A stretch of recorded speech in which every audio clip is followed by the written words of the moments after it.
Ako po si Miss Winnie at ito ang ating kwento. Ate, pinapasabi nga pala nung teacher ko na kailangan na daw mabayaran na lahat ng kulang sa tuition fee ko. Kailan ba yun, Cholo? Sa susunod na linggo na raw, Ate Casey. Ha? Sa katapusan pa kasi yung susunod na sweldo ko eh. Pasensya na, ate. Pero sabi kasi nung teacher ko na kailangan na raw na mabayaran yung lahat.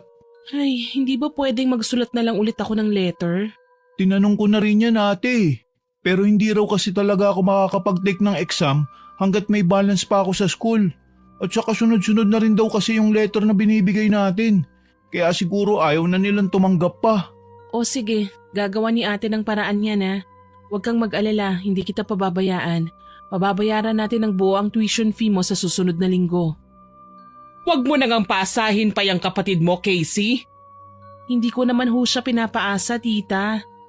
Ang hirap sa inyong dalawa, hindi kayo nakikinig sa akin. Bakit ba kasi hindi na lang kayo tumigil sa pag-aaral? Hindi ho pwede. Pinangako ko ho kay mama na hindi ko pababayaan si Cholo nang mamatay siya. At ipinangako rin sa akin ng magaling mong ama na bibigyan niya ako ng magandang buhay. Buhay na ako ang reyna.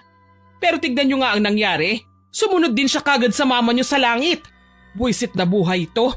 Binigyan pa ako ng 2 anak na pasanin at palamunin. Nagtatrabaho naman ho ako habang nag-aaral ah.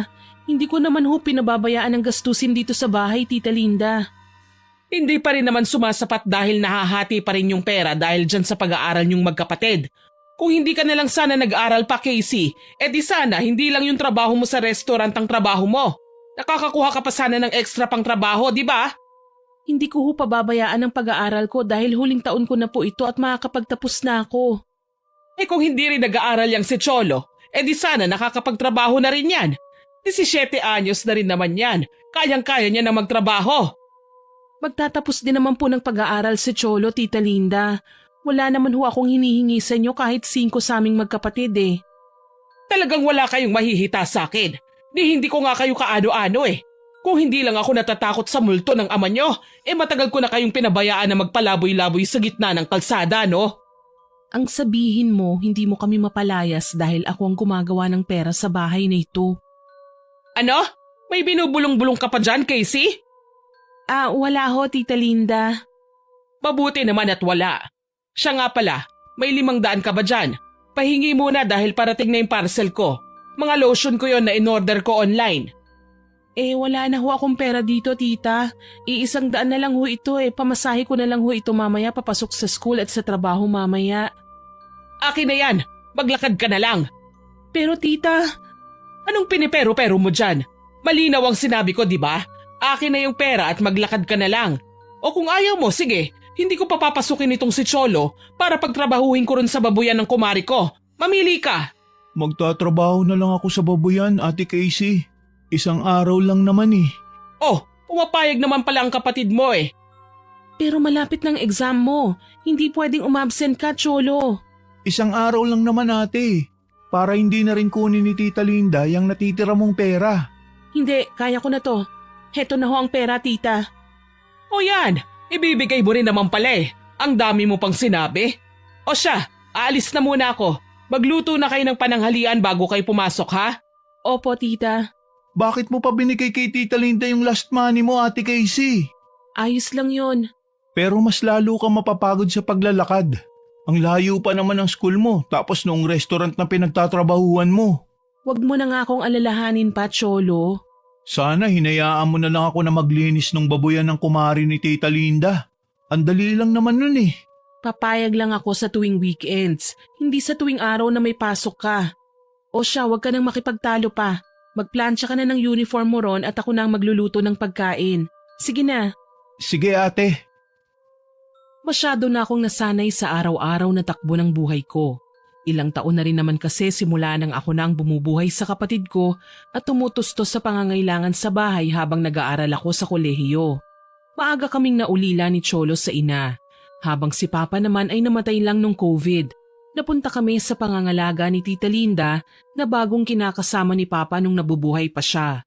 Malupit siya at palaasa, pero wala kaming magawa dahil nakikitira lang kami sa bahay niya. Pagkatapos kong magluto ay nauna nang pumasok sa akin si Cholo.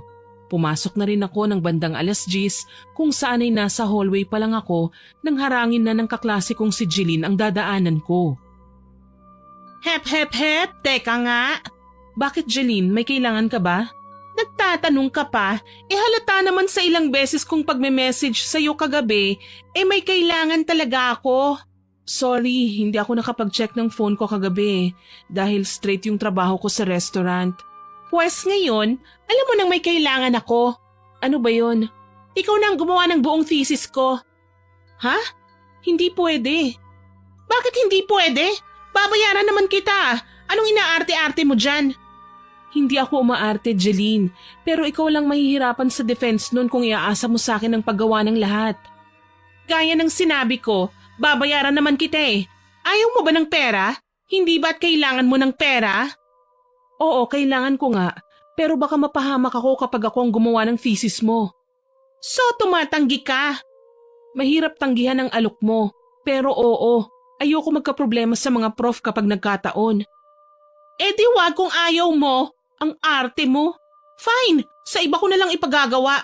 Basta, wag na wag kang lalapit sa akin para kunin tong ino-offer ko kapag biglang nagbago yung isip mo ha. Feeling matalino masyado. Hindi naman sa ganon, Jeline. Shut up! Pasalamat ka pa nga dahil ikaw kagad ang naisip ko na gumawa ng thesis ko dahil alam kong kailangan mo ng pera. Pero dahil tinanggihan mo na ako, well good luck na lang sa'yo kung saan ka kukuha ng pera para sa tuition fee next Friday. Next Friday na? Hindi mo alam? Hindi ka kasi nagbabasa sa GC eh. Well, poor you. Close na yung deal kaya kahit umiyak ka pa ng dugo sa harapan ko ngayon, ikaw naman ang tatanggihan ko. Teka, Jeline. Che, ang lakas tumanggi, hikahus naman. Masyadong mataas ang tingin sa sarili. Aanhin mo ang talino mo kung wala ka namang pera. Duh! Buong klase ay wala ako sa sarili ko dahil iniisip ko ang nagsabay na bayarin namin ni Cholo. Para na akong maiiyak dahil ngayon pa lang ay tumatama na sa akin ang katotohanan na wala akong mapagkukuhanan ng malaking halaga ng pera. Hanggang sa makapasok ako sa trabaho ko sa restaurant ay lumulutang pa rin ang isip ko. Casey, Yes Sir Kenny. sumunod ka nga sa akin sa may likuran. Opo, Pakibilisan. sige po, susunod na po. Pakisarado yung pinto nang walang makarinig sa pag-uusapan natin. Opo Sir Kenny, ano po ba yon? Well, as your manager, nag-aalala ako sa performance mo rito sa restaurant, Casey. Ho? 2 beses ka na nagkamali ngayong araw pa lang. Yung una, napagpalit mo yung order na magkabilang table. Tapos yung isa naman, hindi mo na ibigay yung order sa waiter kaya hindi nahanda ng maaga. Sorry po Sir Kenny, huwag niyo po sana akong tatanggalin sa trabaho. Kailangan ko lang ho talaga ito eh. Nabanggit sa akin ng ibang mga katrabaho mo na may problema ka raw kaya lagi kang wala sa sarili. Meron nga ho. Ano bang problema yun? Baka naman matulungan kita. Kailangan ko lang ho kasi ngayon ng medyo malaki-laking pera. Naku, sa katapusan pa naman ang dating ng sweldo.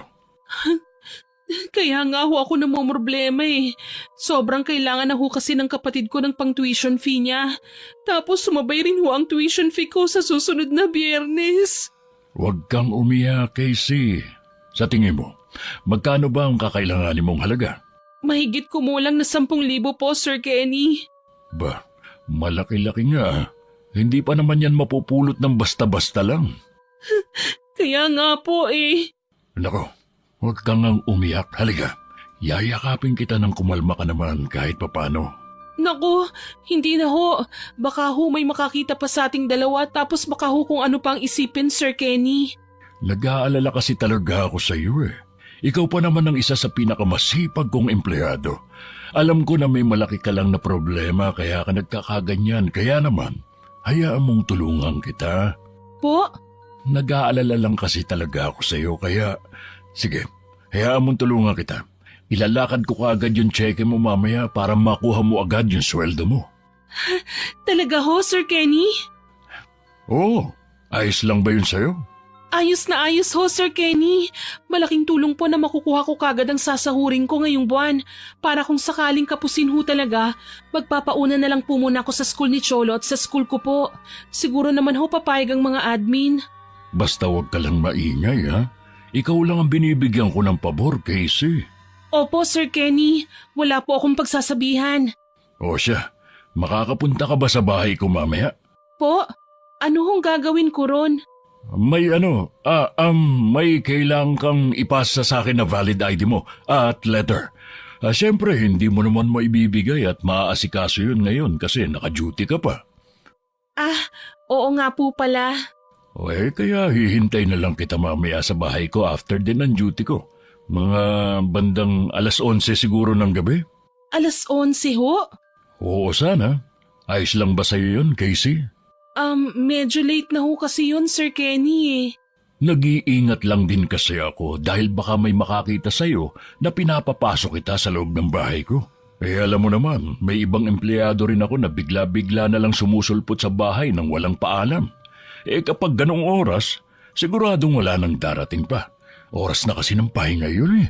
Hindi ho kasi ako sigurado kung papayagan pa ako ni Tita Linda na lumabas ng ganong oras. Kung ganon, hindi ko rin maipapangako na mailalakad ko kagad yung sweldo mo. Baka sa katapusan mo pa talaga makuha yun. Naku, hindi ho, sir. Sige ho, gagawa ho ako ng paraan. Pupunta na lang ho ako sa inyo mamaya. Sige, aasahan kita, Casey, ha? Dadalhin ko na lang ho yung mga kailangan nyo mamaya. Anong dadalhin mo? Yung ID at yung letter po, hindi po ba? Oo nga. Yun nga. Pasensya na. Nawala agad sa isip ko eh.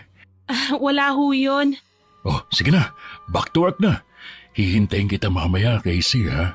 Okay, Sir Kenny. Napangiti ako na may kasamang konting pagkailang nang pasimpleng haplusin pa ni Sir Kenny ang braso ko bago siya tuluyang pumasok sa restaurant. Pero kahit ganon, hindi ko na yun masyadong pinagtuunan pa ng pansin. Nang sumapit ang 11:00 ng gabi, sakto at lasing na umuwi si Tita Linda. Kaya naman naisipan kong tumakas at pumunta sa bahay ni Sir Kenny. Kumatok ako na kaagad naman niyang pinagbuksan. Casey. Magandang gabi ho, Sir Kenny. Buti naman at pumunta ka. Akala ko hindi ka na makakarating eh. Nalate lang ho ako kasi naglakad lang po ako eh.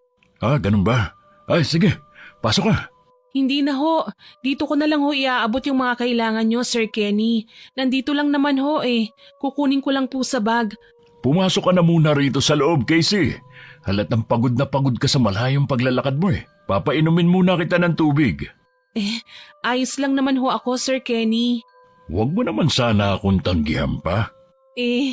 Sige ho. Papasok na po ako. Good to hear that. Sige, come in. Thank you po. Gusto mo ba ng tubig, kape, o beer? Tubig na lang po. Ayaw mo talaga ng beer? Mas malamig yung kaysa sa tubig. Hindi na ho talaga, Sir Kenny. May pasok pa ho kasi ako bukas eh. Ganun ba? Napakasipag mo naman talaga. Biruin mo, working student ka na pagsasabay mong pag-aaral at pagtatrabaho. Kailangan ho eh. Ako lang naman ho kasi ang aasahan ng nakababata akong kapatid. Eto na yung tubig. Ay, eto na rin ho pala yung ID ko tsaka yung letter. Mamaya na yan.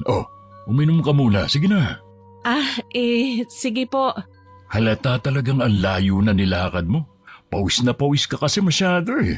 Ang mabuti pa, tanggalin mo muna yung blazer mo para naman mapreskuhan ka. Hindi na ho, Sir Kenny. Aalis na rin naman ho ako pagkaabot ko nitong... Tanggalin mo na. Panay naman ang kontra mo eh. Hindi na po talaga. Halika, tutulungan kita magtanggal niyan.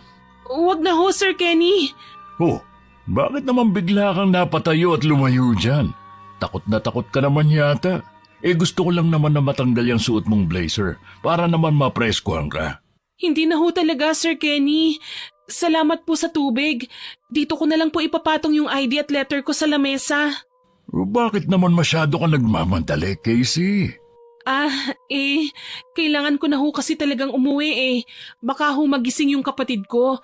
Tapos wala ho ako sa tabi niya. Sige ho, sir. Teka! Bitiwan niyo ho ako. Bakit ba parang takot na takot ka? Bitiwan niyo ho ang braso ko, sir. Aalis na ho talaga ako. Hindi ka aalis hanggat hindi ko sinasabi. Po, ano hong ibig niyong sabihin? May gagawin pa kasi tayo eh. Ho, Huwag ka nang pumalag. bitiwan niyo ho ako, sir. Pakiusap. Sabi nang huwag ka nang pumalag eh. Magugustuhan mo rin naman ang gagawin natin.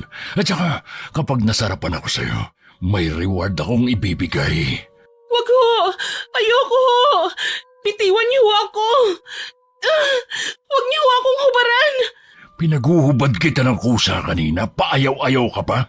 Kaya eto, ako na maghuhubad sa'yo sa ayaw at sa gusto mo. Wag po, Sir Kenny. Wag po. Huwag ka nang manlaban pa, Casey. Sige na, matagal na ako nang gigigil sa'yo eh. Pagbigyan mo na ako, magugustuhan mo naman ang reward ko sa'yo eh. Ha? Ayoko ho. Bitiwan niyo ako. Ayoko. Tulong. Tulungan niyo ako. Aba, at mag-iingay ka pa talaga ha? Mapipilitan tuloy akong saktan ka. Aray. Yan na napapala ng nanlalaban pa. Nasuntok tuloy kita sa tiyan mo. Parang awa niyo na ho, Sir Kenny. Huwag niyo hong gawin ito sa akin. Huli na, Casey. Sumabog na ang matagal kong panggigigil sa'yo. Gustong-gusto na kitang angkinin. Wag po. Wag! Pinilit niya akong halikan. Kahit anong pagpupumiglas ko ay wala akong naging laban sa kanya. Kahit nakatikom ang bibig ko, nahuhuli niya pa rin ang labi ko. Umiiyak na ako pero bingi siya sa bawat pakiusap ko sa kanya. Hindi nagtagal, naidapa niya ako sa may lamesa at doon niya ginawa ang kababuyan niya sa akin. Umiiyak pa rin ako nang matapos siya. Yakap-yakap ko ang hinubad niyang damit sa akin habang siya naman ay isinusuot na ang pantalon niya. Ibang klase. Sobra ako nag-enjoy sa'yo. Walang hiya ka. Virgin ka pa pala. Sino ang mag-aakala, no? Ako pa nakauna sa'yo. Grabe. Walang hiya ka. Siguro nga. Pero wala naman akong pakialam kung walang hiya ako. Ang malaga, nakatikim ako ng birhen. Demonyo! Ano ka ba? Sa mundo ngayon, pademonyohan na lang ang tao. Kung tutuusin, baka nga mas mababa pa ang pagiging demonyo ko kaysa sa iba dyan eh. Ipakukulong kita. Sisiguraduhin kong mabubulok ka sa bilangguan. Pinapatawa mo naman ako, Casey. Bakit? Akala mo ba hindi ko kayang gawin? Sa dami ng ginagahasang babae sa mundo, sa tingin mo, mas uunahin ka nila? At saan ka kukuha ng pera? Maipapakulong mo ba ako kung wala kang pera? Oh, hindi ka nakaimik, no? Kasi alam mong tama ako. Kahit wala akong pera, sisiguraduhin ko na magbabayad ka. Huwag ka na mag-aksaya pa ng lakas at oras mo. Ikaw na lang ang babayaran ko. Ano? Oh, eto, 10,000 piso. Sinabi ko naman sa'yo na kapag nag-enjoy ako sa'yo, may reward ka sa akin, hindi ba? Oh, ayan na yun. Hindi ko kailangan ng pera mo. Ang gusto ko, mabulok ka sa bilangguan. Bakit? Ayaw mo ng pera? Hindi ba't kailangan mo ng pera? Ayan na nga sa harapan mo, tatanggihan mo pa ba yan? Hindi ko kailangan ng pera na galing sa isang demonyong katulad mo. Kunin mo ang pera mo at dalhin mo yan sa impyerno. Huwag mong sagarin ang pasensya ko, Casey. Bitiwan mo ako! Bitiwan mo ang pisngi ko! Masyado kang matapang ha. Medyo napipikon na ako sa'yo. Bakit? Natatakot ka na? Tama lang na matakot ka dahil talagang ipakukulong kita. Magsusumbong ako sa pulis at ipadadakip kita. O sige, gawin mo ang gusto mo. Para habang abala ka sa pakikipag-usap sa mga pulis, sasalisin naman ako sa bahay niyo para patayin ang kapatid mo. Ano? Huwag mong idadamay rito ang kapatid ko! Walang iya ka! Bakit? Nagawa ko ngang gahasain ka eh. Patayin pa kaya ang kapatid mo? Kilala ako ni Cholo, di ba? Nakakausap ko siya kapag sinusundo ka niya para sabay kayong umuwi. Ilang beses na rin kami nag-usap. Madali na lang din niya akong pagkatiwalaan. Madali ko lang siyang mapapaikot sa palad ko, katulad ng pagpapaikot ko sa'yo. Gusto mo ba yun, Casey? Walang iya ka! Sagot! Hindi! Huwag mong idadamay rito ang kapatid ko! Oh, yun naman pala eh. Kung ayaw mo talagang masaktan ng kapatid mo, di manahimik ka at kunin mo tong pera. Wala kang kasing sama! Kung masama ako, di sana hindi na kita babayaran. Pero naaawa pa rin naman ako sa'yo dahil kailangan mo ng pera. Hindi ba? Baboy! Demonyo! Oo na! Itawag mo na sa akin ang lahat ng gusto mong itawag. Wala naman akong pakialam dyan eh. Ang mahalaga sa akin, nasarapan ako at nakaraos ako. Kaya ito, tanggapin mo na tong pera. Ay nako. Just consider this as my payment. Para lang yung bayad sa mga bayarang babae. Hindi ako bayaran! Alam ko naman. Kaya nga ikaw ang natipuhan ko eh. Kasi alam kong jackpot ako sa iyo. Oh, siya. Kung ayaw mong tanggapin ng kamay itong pera na binibigay ko sa iyo, di isisingit ko na lang dito sa bra mo. Ano ba? Daming arte. Pagod na ako. Matutulog na ako. Tama na iyak. Wala namang nakakaiyak sa nangyari. Nagkapera ka pa nga nang walang kahirap-hirap. Isipin mo, humiga ka lang. Nasarapan ka rin naman eh. Tapos may 10,000 ka pa. Ay, sige na. Isara mo na lang yung gate pag alis mo, ha? Umiiyak akong umuwi sa bahay. Tahimik ang mga hikbi ko dahil ayokong magising si Cholo na tulog sa tabi ko. Napatitig ako sa perang binigay sa akin ni Sir Kenny. Nakusot ko yon ng mahigpit. Wala akong balak na kunin yun pero dahil kailangan ko talaga ang pera, lalo na at para din naman kay Cholo, pikit mata ko yung kinuha. Kinabukasan, binigay ko kagad kay Cholo ang halaga na kailangan niya habang ako naman ay binayaran ko na rin ang tuition fee ko. Hello classmates! Alam ko nabobore na kayo dahil wala ang prof natin ngayon, kaya naman meron lang akong chismis na sasabihin sa inyong lahat. Ay, ang hilig mo talagang gumawa ng show, mahal. Talaga bang kailangan mo pang i-announce dyan sa harapan? Of course, dahil exciting tong chismis ko, no? Ano na naman kaya itong trip ni Jeline at kung makatingin sa akin para bang may gusto siyang ipahiwatig. Alam niyo ba, si Casey… ako? Sino pa bang Casey sa klase na to? Pwede ba tigilan mo na muna ako ngayon, Jeline? Wala ako sa mood para gawan mo ako ng chismis. Huwag kang mag-alala, hindi naman sobra-sobra tong chismis na nasagap ko. Tigilan mo nga ako. Hep hep, saan ka pupunta? Bakit, lalabas ka na ng room? Ayaw mo bang marinig ang sasabihin ko? Hindi ako interesado sa chismis mo, Jeline. Lalo na kung gawa-gawa mo lang yan. Gawa-gawa? Balita ako nakapagbayad ka sa registrar ng tuition fee natin ngayong SEMA. Ano naman ang chismis doon? At saan ka naman kumuha ng ganong kalaking pera kaagad-agad? Mukhang alam na dis. Sigurado ako na nagpagamit ka ng katawan mo, no? Sa madaling salita, namokpok ka. Ano? Bawiin mo yung sinabi mo.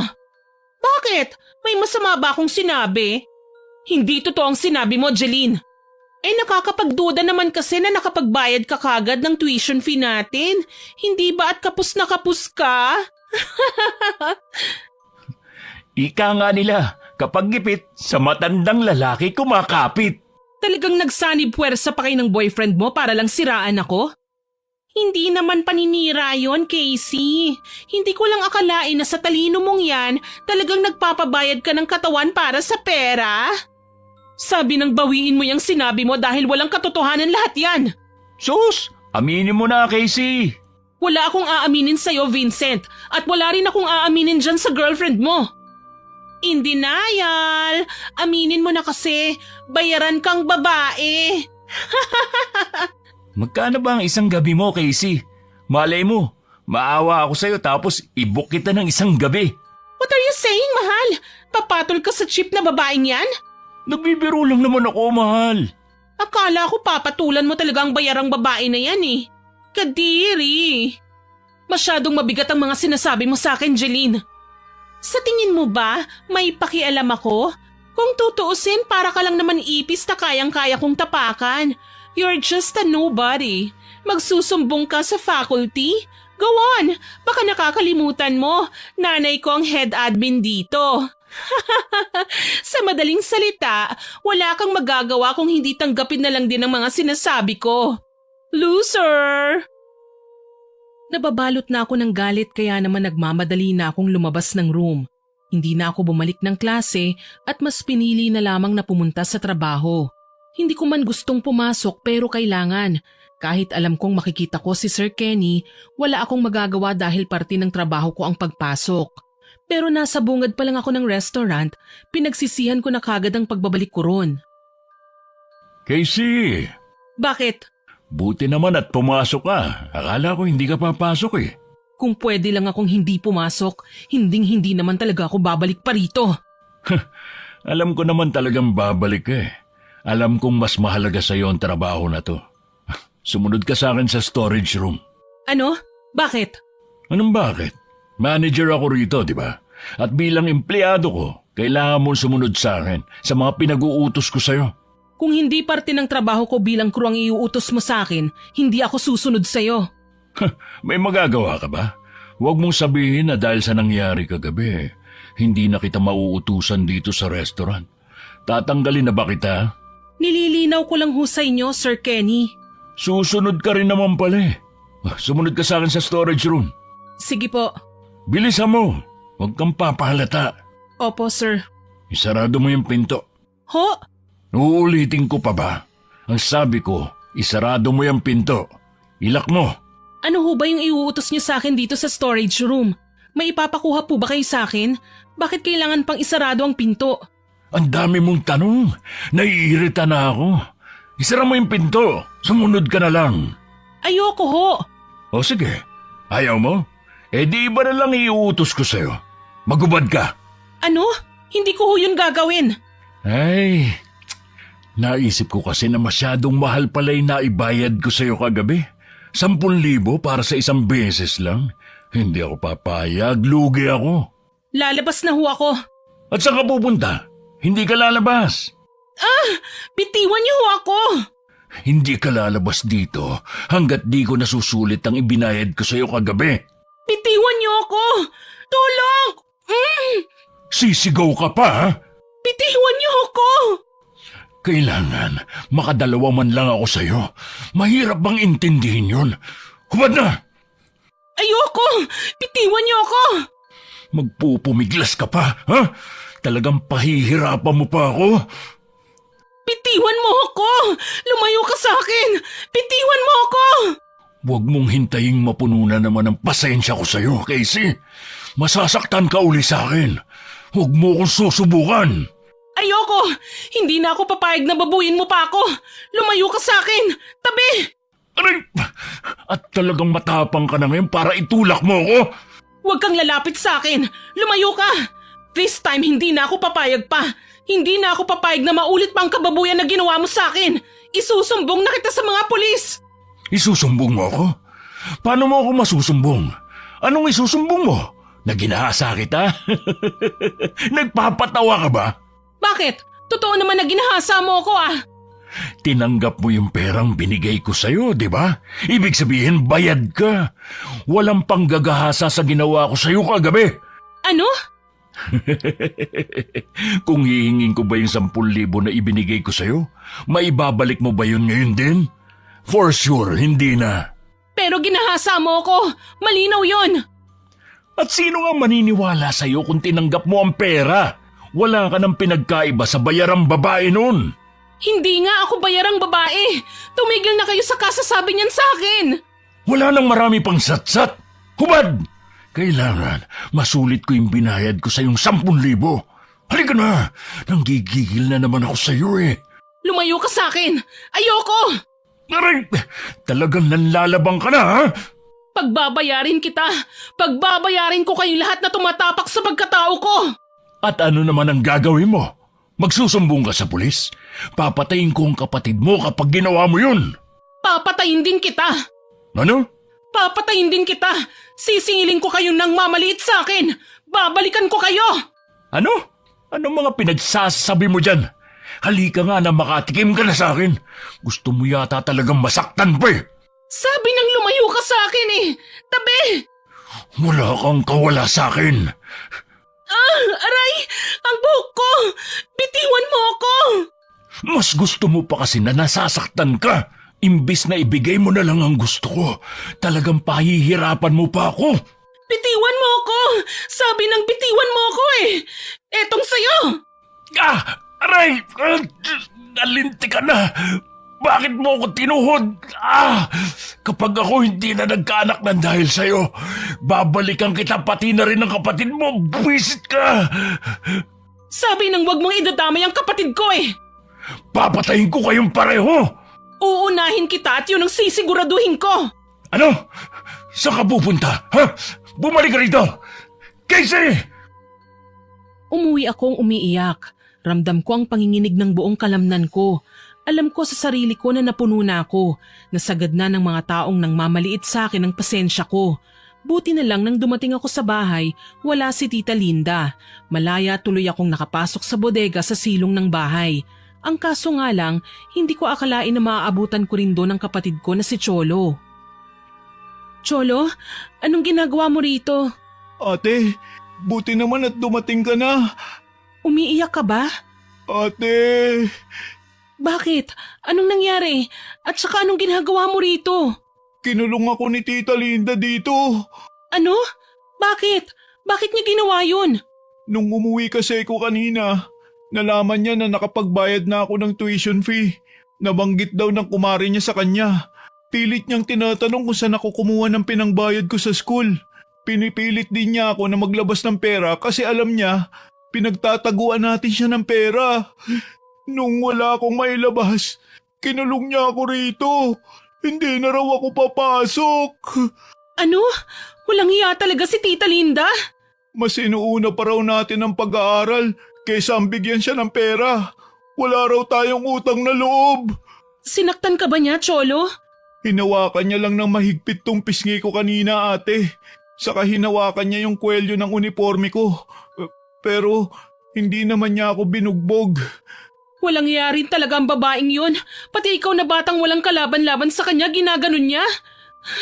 Pati siya, sisiguraduhin ko na magbabayad din siya. Ano? Anong ibig mong sabihin, ate? Dito ka lang. Saan ka pupunta, ate? May hahanapin lang ako. Anong ginagawa mo, ate Casey? Anong hinahalongkat mo dyan sa mga lumang kahon? Hinahanap ko yung mga naiwang gamit ni nanay. Ha? Alin dun, ate? Yung itim na libro ni nanay. Alam kong nandito lang yun. Bakit mo hinahanap yun, ate? Maigpit na bilin sa atin ni Papa. Wag na wag nating hahalongkatin ng mga naiwang gamit ni nanay, di ba? Yun lang ang tanging makakatulong sa ating dalawa para hindi na tayo pagmalupitan pa ng mga tao. Pero ate... Heto, nakita ko na. Ate, wag! Kabilin-bilinan sa atin ni Papa na... Bakit? Nasaan ba si Papa? Hindi ba't wala siya sa tabi natin? Iniwan niya rin tayo. Hindi niya tayo may pagtatanggol pa sa mga taong mahilig tayong tapak-tapakan lang. Alam ko nakasulat sa itim na libro na yan, ate. At sa tingin ko, mas makakabuti kung hindi natin yang gagalawin. Alam mo ang tungkol dito? Minsan ko na rin yang nahawakan bago ako pagbawalan ni Papa na galawin yan. Bago mamatay si Mama, alam ko na may kakayahan siya na mambarang. Hindi niya yun inilihim sa akin at kay Papa. Si Mama mismo ang nagsabi na hindi naman masamang gumamit ng itim na kakayahan. Lalo na kung ang tanging intensyon mo lang naman ay ang ipaglaban ng sarili mo. Pero ate... Hindi mo ako naiintindihan, Cholo eh. Hindi mo alam kung anong pinagdaanan ko. Ano nga ba ate? Alam kong umiiyak ka rin nang dumating ka. Hindi na para malaman mo pa ang mga pinagdaanan ko. Ang gusto kong malaman mo ngayon, hindi na ako papayag pa na masaktan pa tayo. Hindi na ako papayag na maliitin tayo ng mga tao. Hindi na ako papayag. Babalikan ko sila at iisa-isahin. Sino bang sila ang tinutukoy mo, Ate Casey? Basta, ipinapangako ko na pagbabayarin ko sila. Kung kailangan kong pag-aralan ng lahat ng nakasulat dito sa libro na ito, gagawin ko. Pero ate... Wala nang pero-pero, Cholo. Sinagad na nila ako. Kung ayaw mo nang gagawin ko, pues hayaan mo na lang akong mag-isa sa laban na ito. Huwag mo lang akong pipigilan. Hindi ko naman magagawa na talikuran ka, ate. Hayaan mong tulungan kita. Anong ibig mong sabihin? Mag-aaral ka rin ito? Hindi, Ate Casey. Ayoko mag-aral kung paano mambarang. Pero handa akong maging kamay mo kung may kailangan ka. Katulad ng sinabi ko, Kahit kontra ako sa gusto mong mangyari, hindi kita kayang talikuran. Sige, sabay nating buksan tong libro. Ikaw na ate, natatakot ako eh. Ako na lang. Ang sabi rito, ang barang ay isang uri ng mahika na sinasabing higit na doble ang bagsik kesa sa kulam. Ang mambabarang ay maaaring magdala ng panganib sa kahit na kanino sa pamamagitan lang ng paghipo o paghawak ng tao mismo o kaya sa kahit na anong bagay lamang ng taong nais niyang saktan o wasakin. Ngayon pa lang, nangingilabot na ako Ate Casey. Nakasulat din dito ang mga paraan na pwede kong gawin para makapagbigay ako ng sakit sa isang tao. Ano naman yung paraan na yun ate? Maraming paraan ng mga nakasulat dito, pero ito lang ang gusto kong gawin dun sa una kong gagantihan. Ano yan ate? Bibigyan ko siya ng sakit at palolobohin ko ang tiyan niya. Kailangan ko lang isulat ang pangalan niya tapos ipapakain ko yung papel sa kahit na anong hayop na may kinalaman sa tubig. Tapos, ililibing ko yung hayop na yun sa lupa na matatamaan ng sinag ng buwan. Magsisindi ng itim na kandila sa loob ng 3 araw. Ngayon pa lang, nangingilabot na ako Ate Casey. Hindi naman kita pinipilit na tulungan ako, Cholo eh. Hindi ate, tutulong ako. Kung ganon ngayon pa lang, gusto ko nang simulan ito, Cholo. Anong gagawin natin ate? Maghahanap tayo ng hayop. Sige ate. Kinagabihan, dahil lasing na umuwi si Tita Linda, kaya naman malaya kaming nakatakas ni Cholo para manghuli ng hayop. Naging madali lang naman sa amin na makahanap ng hayop na gagamitin na may kinalaman sa tubig dahil may bangbang sa likod ng bahay. Si Cholo ang nanghuli nun para sa akin. Okay na kaya tong palaka Ate Casey? Okay na yan, nakatira naman yan sa tubig eh. Buti malaki-laki ang nahuli ko.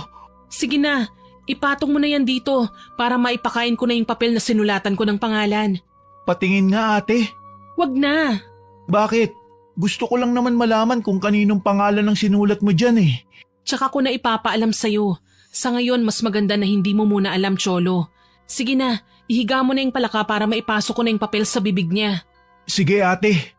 Dito na magsisimula ang kalbaryo ng buhay mo, Sir Kenny. Ano yun ate? May sinasabi ka ba? Wala. Ibuka mo na yung bibig niyan at ipapasok ko na yung papel. Sige, eto na ate. Nakakadiri. Eto na, ipapasok ko na. Ano? Nakapasok na ba ate? Oo, sinisigurado ko na pumasok talaga yung hintuturo ko sa loob. Nakakadiri nga eh. Kung ganun, maghuhukay na ako ng lupa. Sige, dito ka na maghukay, Cholo. Dito yung parte na natatamaan ng sinag ng buwan eh. Sige ate. Ihahanda ko naman yung ititirik natin na itim na kandila. Para saan naman yung itim na kandila Ate Casey? Sabi sa libro, papatakang natunaw na kandila sa mismong palaka na nakalibing kaya susukan ng itim na likido ang binabarang. Sa loob ng 3 araw, bibigat na ang katawan ng taong binarang hanggang sa lumobo ng tiyan nito. Ganun pala yun. Kaya sige na, bilisan mo na nang mailibing na natin yung palaka. Sige Ate Casey. Maghukay ka lang ng mababaw at ako naman ang maglilibing. Okay. Ikaw ang uunahin ko, Sir Kenny. Ikaw ang uunahin ko dahil ikaw ang may pinakamalaking nagawang kasalanan sa akin. Hindi kita patatahimikin. Sa loob ng 3 araw ay binalik-balikan namin ni Cholo ang pinaglibingan ng palaka at matyagang sinindihan niyo ng itim na kandila. Sinadya ko rin talaga na sa 4 araw lang pumasok sa trabaho. Pagkagaling ko sa school ay doon na kagad ako dumiretso. Pagdating ko roon, hindi ko kagad nakita si Sir Kenny, pero iba ang nabungaran ko nang kumukuha ko ng order. Look who's here, mahal! Small world!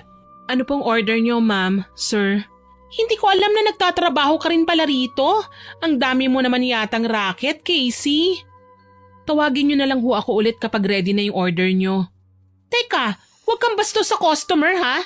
Tatalikuran mo pa talaga ako? Kailangan ko na hong kunin ang order niyo eh. Isa rin ba ito sa trabaho mo? Hanggang ano oras ka rito? Bilib din naman ako sa'yo, no? Nagpapahinga ka pa ba? Oo naman. Ano naman ang ibig mong sabihin sa tanong na yan? Kasi isipin mo ha, pumapasok ka, tapos nagtatrabaho ka rin pala rito sa restaurant na ito. And then, pagsapit ng madaling araw, nagpopokpok ka naman. Tigilan mo ako, Jeline. Hanggang dito ba naman? Kasi iniiwasan mo ako ng sobra sa school eh. Kaya hayan, sinundan na rin kita hanggang dito. Wala ka bang magawa sa buhay mo? Please lang, nagtatrabaho ako kaya kung guguluhin mo ko, wag dito. At talagang tatalikuran mo na naman ako, ha? Aray! Ano ba? Pitiwan mo nga ang braso ko.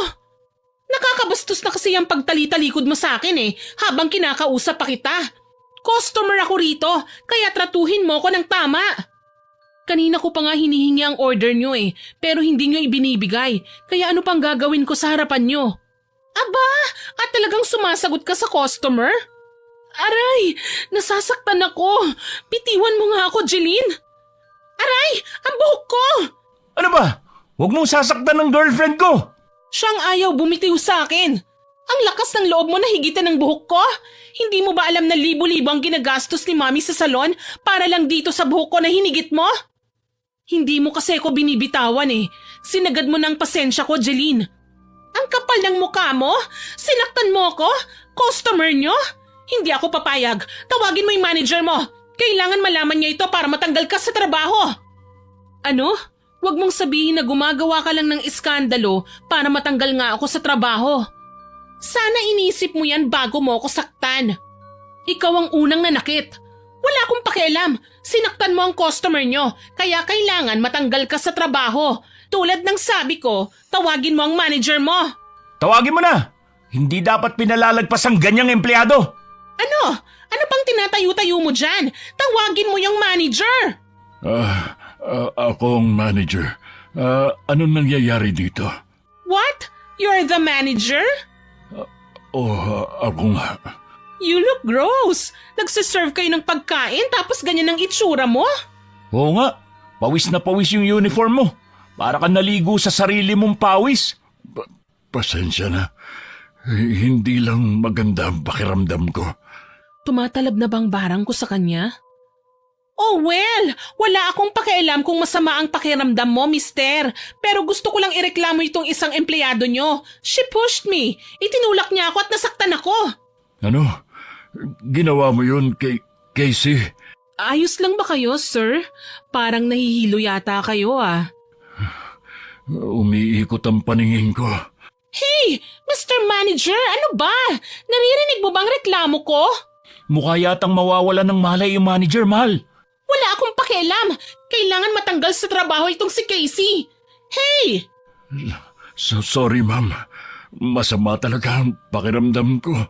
Yak! Huwag ka nga masyadong lumapit sa akin. Ang baho ng amoy mo. Amoy pawis ba yan? Ang sakit! Ngayon umaarte ka naman na masakit ang tiyan mo. Pakikinggan mo bang reklamo ko o tamad ka lang para asikasuhin ang complaint ko? Sa tingin ko hindi siya nagpapanggap, mahal. Mukhang hindi talaga okay ang pakiramdam nitong si Mr. Manager. Butil-butil na yung pawis niya, Parang sobrang namumutla rin siya. Umalis na nga lang tayo rito. Ano na? Kailangan ay matanggal sa trabaho itong si Casey. Talaga bang panggigigilan mo ko? Wala ka talagang magawa sa buhay mo, ano? Oo, kailangan ay masipa ka sa restaurant na ito. Hey manager, nakikinig ka ba? Humarap ka nga sa akin. What the? Yuck! Bakit mo ako sinukahan? Ew! Ano nangyayari? Yak! Bakit itim na likido sinusuka niya?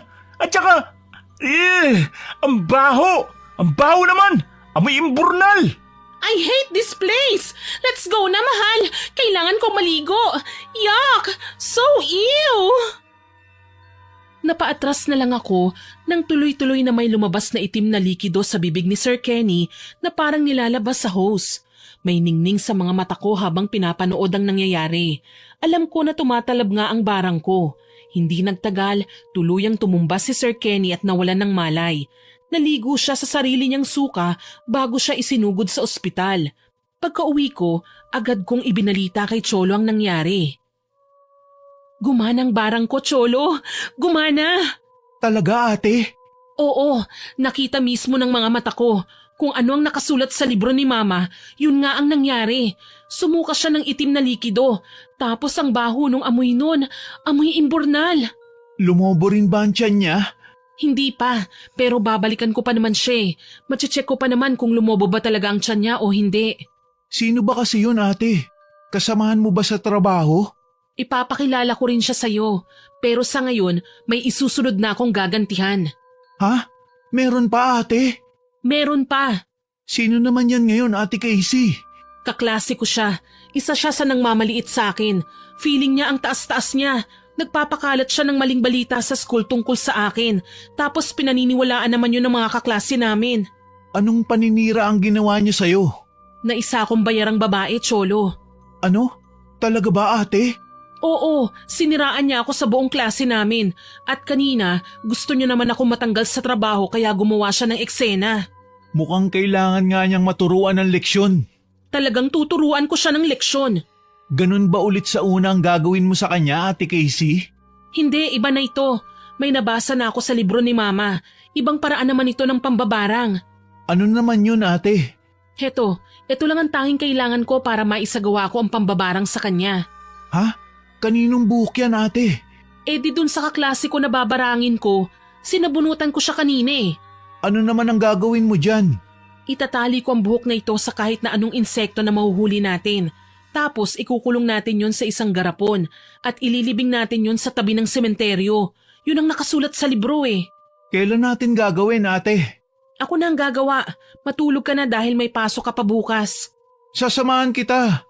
Pero gabi na, maaga pa ang pasok mo. Hindi kita pababayaan, ate. Tutulungan kita. Ako ang manghuhuli ng insekto. Kahit ano naman, di ba? Oo. Sakto. May nakita akong alupihan dun sa basket ng labada sa may banyo. Kakakita ko lang nun kani-kanina lang. Kaya sigurado ko na nandun pa yun. Talaga? Ayos! Sige, kukunin ko na ate. Mag-iingat ka ha. Hahanap lang ako ng garapon. Sige ate. Bilisan lang natin baka umuwi na si Tita Linda. Teka, ngayon na rin ba tayo pupunta sa sementeryo, Ate Casey? Oo, 3 araw rin kasi bago tumalab ang barang. Gusto ko na siyang pahirapan kaya mas maaga, mas maganda. Sige ate. Sa unang araw matapos ang isinagawa kong proseso ng pambabarang kay Jeline, wala pa akong napansin na kakaiba sa kanya. Pero sa ikalawang araw, napapansin ko na ang pagiging matamlay niya. Lagi rin niyang iniindang sakit ng katawan at ulo niya at saka nagiging mainitin na rin ang ulo niya. Sa pangatlong araw, doon nakapansin-pansin ang paglalanang nangyayari. Ano ba? Sinabi ko naman sa'yo na wag mo akong susundan hanggang dito sa room namin, di ba? Umalis ka nga! Lumayo ka sa akin! Ano bang problema mong babae ka? Ang okay-okay lang natin nung nakaraan, di ba? At saka pinagtatawanan na ako ng mga tropa ko dahil dyan sa inaasta mo. Para ka raw baliw. Baliw? Sinong baliw? Ikaw, pinapahiya mo ako sa harap ng mga tropa ko. Parang kahapon, kumakain tayo sa restaurant. Tapos pilit mong sinasabi na may insekto yung kinakain mo kahit wala naman. Dahil meron talaga. Wala nga eh, wala. Tapos kanina, bigla ka na lang sumigaw sa gym. Sinasabi mo na punong-puno ng insekto yung bag mo, wala naman. Kung ayaw mong maniwala sa akin, di wag kang maniwala. Pero alam ko kung anong nakikita ko. Ewan ko sa'yo, baliw ka na yata. Hindi ako baliw. Tingnan mo nga sarili mo. Nakakatulog ka pa ba? Ang lalim na ng mga mata mo. Sinabi ko naman sa'yo na hindi ako makatulog ng maayos, di ba? Bakit? Dahil na naman sa sinasabi mo na parang may alupihang malaki na gumagapang sa kisame ng kwarto mo? Dahil totoong nakikita ko yon. Tapos ano? Naliligo ka sa bathtub nyo at may malaking gagamba naman. Totoo nga ang sinasabi ko, Vincent. Bakit ba ayaw mong maniwala? May nakikita nga akong insekto sa kwarto ko. May gumagapang na malaking alupihan sa kisame. Yung mga pagkain ko, hindi ko makain dahil paulit-ulit kong nakikita na may nakalahok doon na langaw, bulate at may mga lupa pa nga minsan. Ewan ko sa'yo. Lahat ng sinasabi mo, hindi ko naman nakikita. Nababaliw ka na nga talaga kung ano-ano na lang ang nakikita mo. Sabi nang hindi ako baliw eh. Umalis ka na nga sa harapan ko. Alis! Ay talaga nga alis ako. Di umalis ka. Baliw! O kayo, anong tinitingin-tingin nyo dyan sa akin? Huwag nyo akong matingnan-tingnan dyan kung ayaw nyong dukutin ko isa-isang mga mata nyo. Tapos na ang eksena. Mukhang gumagana na sa kanyang barang ko ah. Hoy mga chismosa! Hoy, makaupo na nga muna. Nakakairita. O ikaw, Pokpok, anong tinitingin-tingin mo sa akin ha? Wala naman. Huwag mo akong matignan-tingnan ha? Mukha kang may sakit. Ayos ka lang ba? Ano bang pakialam mo? Curious lang ako kung totoo ba ang mga sinasabi mo. Nakakakita ka ba talaga ng mga insekto? Totoo ba yun o gawa-gawa mo lang? Uulitin ko, ano bang pakialam mo? Kasi ang alam ko, kapag raw nakakakita ng mga insekto tulad ng mga malalaking gagamba o kaya malaking alupihan, may demonyo raw na lumalapit sa'yo. Ano? Totoo ba yung sinasabi mo? Oo, bakit? Totoo rin ba yung sinasabi mo? Oo, mukha ba akong nagbibiro? Tignan mo nga itong mga eyebags ko. Oh. Niwala akong sapat na tulog dahil sa nangyayari sa akin. Baka naman nananaginip ka lang. Hindi! Totoong may gumagapang na malalaking alupihan sa kisame ng kwarto ko. At Oh, ano yun? Bakit ka huminto sa pagsasalita? At saka ano yung tinitignan mo sa itaas? ayun! Ha? Alin? Anong tinuturo mo? Ayun oh! Ayun yung malaking alupihan! Ha? Wala naman akong nakikita eh. Ayun! Ano ba? Bulag ka ba? Kahit itanong mo pa sa ibang mga classmates natin, wala talaga kaming nakikita. Ha? Hoy, ano ba? Para ka nakakita ng multo dyan ah. Yung alupihan! Yung alupihan may muka! Ha? Nakangiti siya sa akin. Niningitian niya ako. Nakatingin siya sa akin ng diretso. Ano bang pinagsasasabi mo, Jeline? Wag! Hoy, baka malaglag ka dyan sa upuan, Jeline. Bakit ka ba umakyat dyan? Bumaba ka nga dyan. Ang daming insekto sa sahig. Gumagapang sila. Wala naman ah. Papalapit sila sa akin. Para silang nagkakasundo na lumapit sa akin. Gusto ko nang lumabas. Gusto ko nang umalis dito. Pinapahiya mong sarili mo, Jeline. Mukhang tama nga si Vincent. Parang nababaliw ka na. Tignan mo, pinagtitinginan ka na rin ng iba nating mga kaklase. Wala akong pakialam. Ayan na. Ayan na. Gumagapang na sila sa akin. Tanggalin nyo. Tanggalin nyo. Yung mga insekto, tanggalin nyo. Ayoko nito.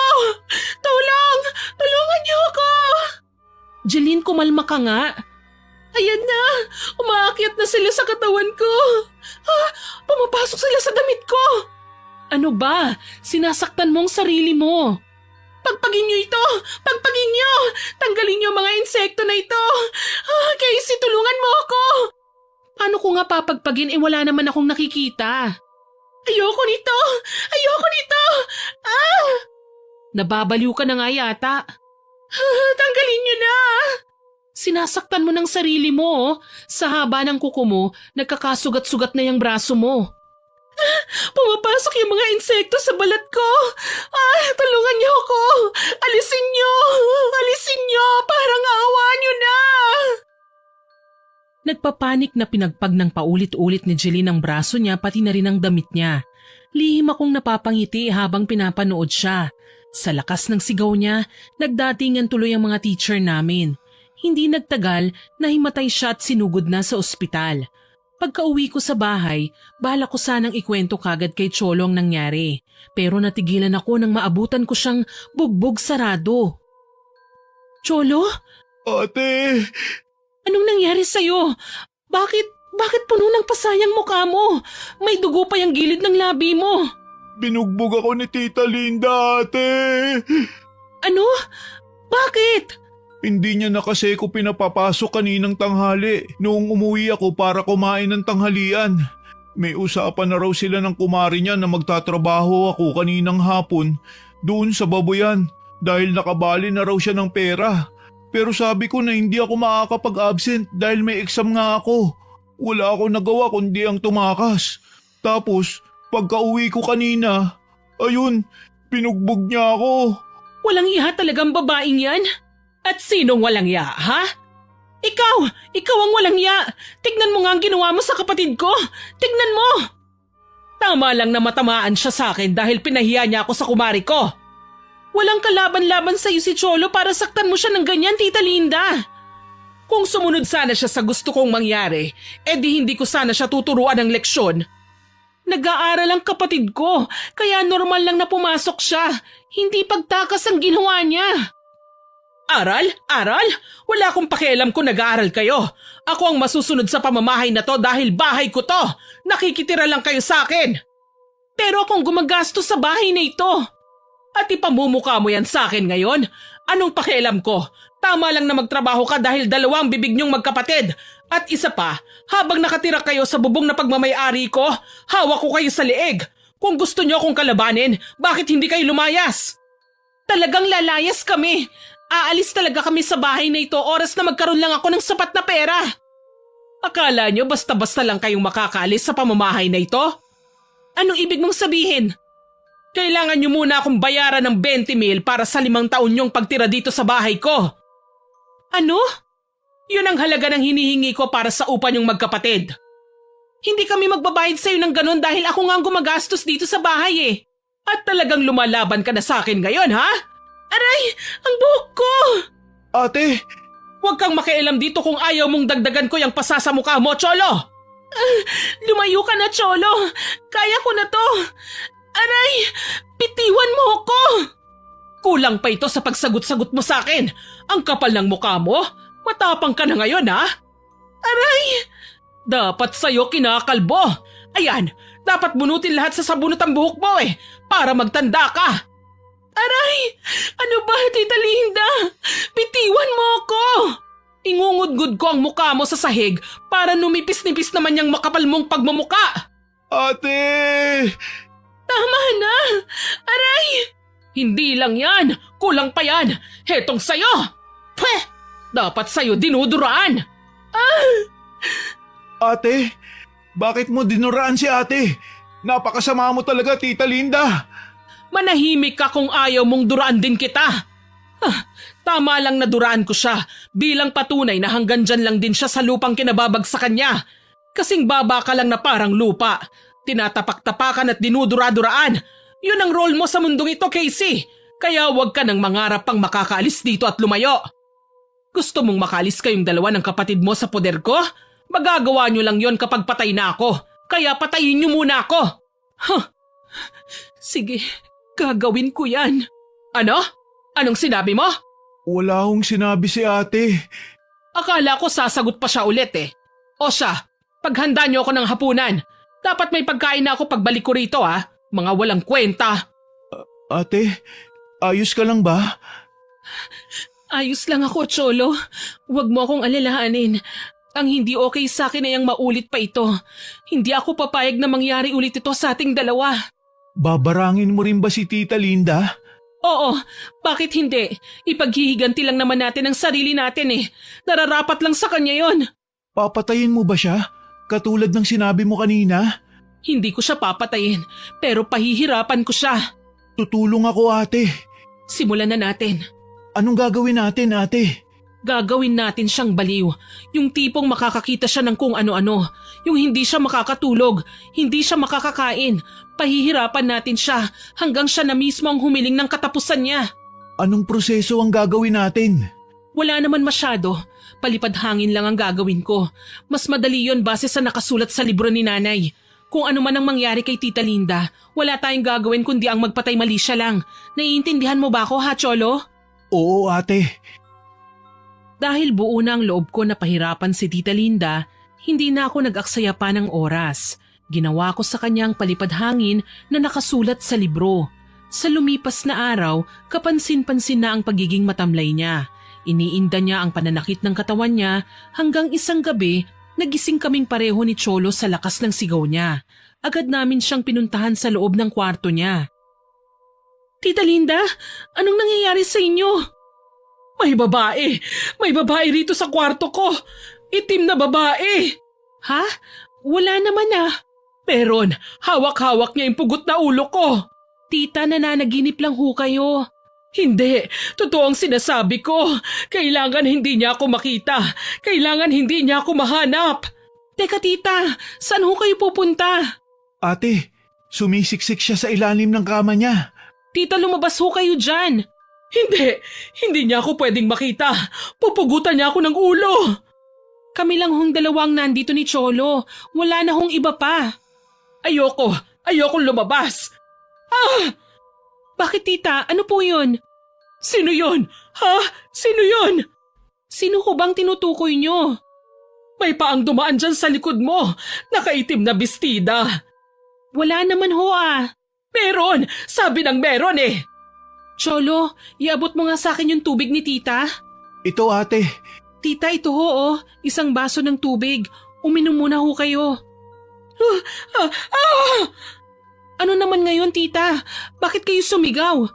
Nasa ibabaw ng kama ko yung babae. Sumilip siya sa akin.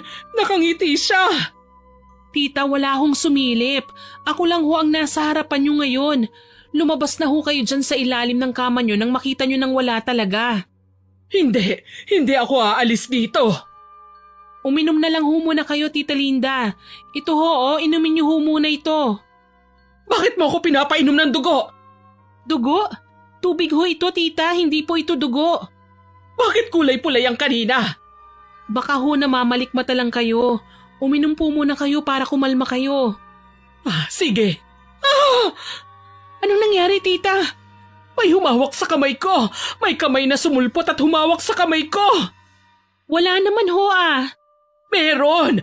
Ayoko na rito! Ayoko na rito! Teka, tita. Saan ho kayo pupunta? Kailangan ko nang umalis dito! Tita! lumabas na siya ate. Hahabulin ba natin siya? Siyempre, hindi. Hayaan lang natin siya. Baka merong makakita sa kanya ate.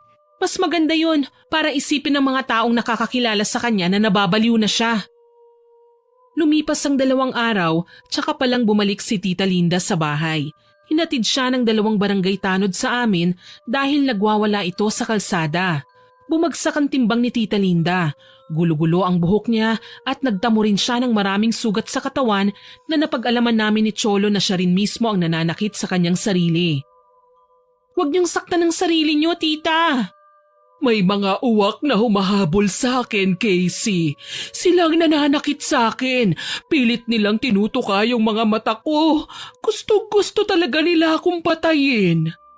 Hindi ba yun naman ho ang gusto niyong mangyari? Ano? Hindi ba sinabi niyo na mamamatay muna kayo bago niyo kami pakawalan ni Cholo? Anong ibig mong sabihin? Wala naman ho akong ibang ibig sabihin, tita. Baka kasi may nakarinig sa sinabi mo na kailangan mo munang mamatay bago kami makaalis kaya ayan, pinagbibigyan ka ng mundo. Sa tingin mo ba, may gustong pumatay sa akin? Hindi ko ho alam, tita. Pero hindi rin naman ako sigurado na wala.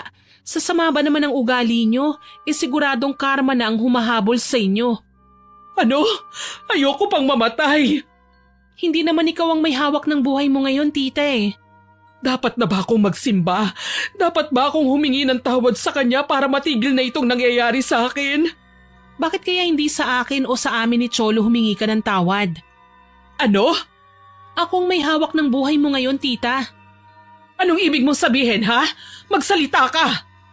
Hindi mo na hawak ang buhay namin ng kapatid ko, Tita Linda. Nabaligtad na ang sitwasyon. Ikaw na ang hawak ko ngayon.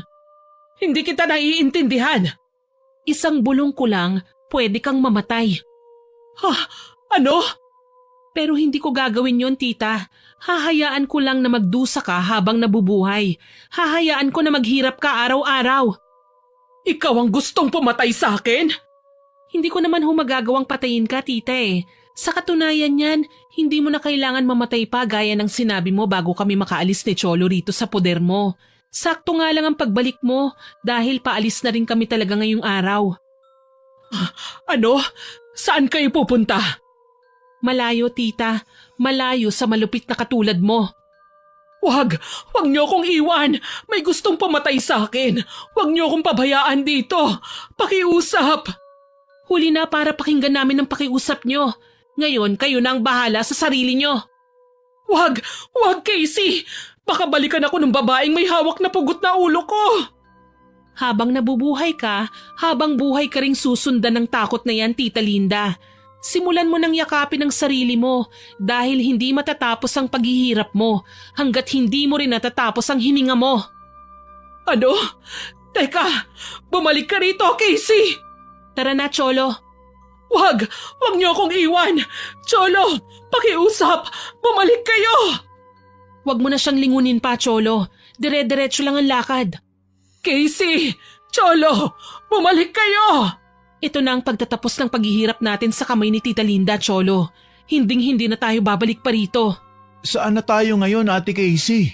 Gaya ng sinabi ko, nakuha ko na yung huling sahod ko sa restaurant. Sapat na yun para makapagsimula tayong dalawa, na tayong dalawa lang ang magkasama. Pero sabi mo ate, may pupuntahan pa tayo. Oo, may dadaanan lang tayo. Saan ate? Sa ospital. Anong gagawin natin dun? Ipapakilala ko sa iyo ang 2 pang tao na binarang ko. Mga taong ginantihan ko.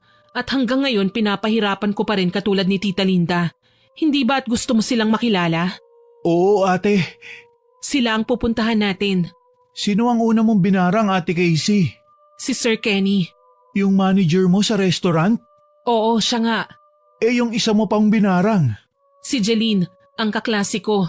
Makikita mo mamaya ang kalagayan nilang pareho sa ospital. Dumating kami ni Cholo sa ospital. Una naming binisita si Sir Kenny. Nakahiga siya sa kama. May nakalagay na oxygen sa kanyang bibig kaya hindi siya kagad makapagsalita nang makita ko. Kapansin-pansin ang malaking paglobo ng kanyang tiyan kahit halos butot balat na ang kanyang katawan. Hinitian ko siya nang makahulugan ng magtama ang mga mata namin.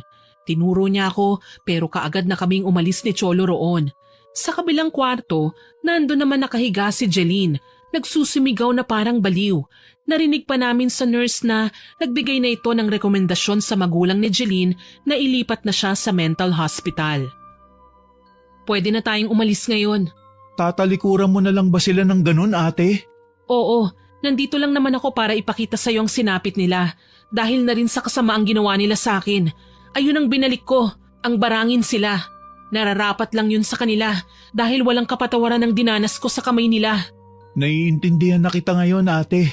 Ngayon, wala na tayong rason para lingunin sila. Hindi na natin sila babalikan pa ate. Gaya ng sinabi ko, hindi na. Aalis tayo at pupunta tayo sa lugar na malayo sa kanila. Bakit dala mo pa ang libro ni Mama ate Casey? Dahil hindi naman nauubos sa mga masasamang tao sa mundo, Cholo. Kahit saan tayo pumunta, may masamang tao pa rin tayong makakasalamuha. Maganda na yung handa tayo na may armas tayo panlaban sa kanila para maipagtanggol natin ang sarili natin. May bala ka pa ring mambarang ate? Hindi ako mangangakong hindi na, pero hanggat hindi nila tayo sasaktan, hindi rin natin sila sasaktan. Tara na, may iwan na tayo ng bus. Sa totoo lang, hindi mapipigilan ng gumanti lalo na kung mabigat ang kasalanan na nagawa ng isang tao sa buhay natin. Mahirap sabihin na ipagpasa Diyos na lang ang lahat at kalimutan na lang ang mga pang-aabusong ginawa sa atin. Dahil kung madali lang gawin yun, wala na sanang itim na mahika katulad ng barang na ginagamit pamparusa sa mga nagkasala. Sana po ay nagustuhan niyo ang ibinahagi kong kwento. Pero bago po matapos ito, oras na para sa shoutout natin. Shoutout po kina Miss Anna Vencer at sa mga kasamahan niyang nakikinig from Riyadh, kay Best Friend Squad at sa mga katrabaho niya na sina Dayan, Rose, Tess, Eme, Weng, Viviana, Maki at sa amo niyang sina Hilda at Florence from Binangonan, Rizal, kay Kenny Rose Latumbo from Qatar, kay Miss Mayan Pagalia, kay RG Mabia at sa Mabia family from Camarines Norte, kay Miss Marisa Villanueva from Italy, kay Gina Fajardo Lihat na lagi daw pong nakikinig from Misamis Occidental at sa partner niyang si Dana Bonifacio Bihag, sa family Yamasaki from Japan, kay Noelyn Sumandal from Palawan, kay Sir Ronald Faidalan at sa Bethany Laundry staff na sina Irene, Daisy, Ann at Tess from Cabuyao, Laguna. Shoutout din po sa Lee Channel at kay Jeneline Rodrigo at sa Alahids family, kay Jane Orencio at sa Orencio family from Bukidnon, kay Miss Marialyn Roquero from Masbate, kay Mrs. B na avid fan daw po natin. Nako, salamat po ma'am. Kay Miss Roslyn Vicariato from Kuwait, Miss Rosalyn Percoma na lagi pong nagko-comment sa stories natin, kay Miss Jane Ruiza na nakikinig daw po habang namamlansya from Saudi Arabia, kay Tutsi Galula na laging may smiley emoji, kay Ma'am Rebecca Castro na nag-comment sa sugapang Mr. Upload na magaganda raw po ang kwento natin at lagi siyang nakikinig sa channel natin. Salamat po ma'am. Kay Miss Evangeline Aguilar, kay Miss Lucila Lucero, kay Chuchi Kia from North Cotabato, Miss Josephine de la Peñosa, Miss Josephine de la Peñosa, kay Glendale at sa papa niyang nasa barko at sa mama niyang laging nakikinig sa atin, at sa mga regular listeners natin na sina Ma'am Ellen Quiano, Ma'am Lisa Takada, kay Miss Mabel Madrigal at kay Ma'am Alma Flores. Maraming salamat po sa lahat ng nakinig at nag-comment. Sana po ay abangan niyo pa ang mga susunod kong upload at patuloy na suportahan ang ating channel. Muli, ako po si Miss Winnie na nagpapasalamat sa inyong pakikinig.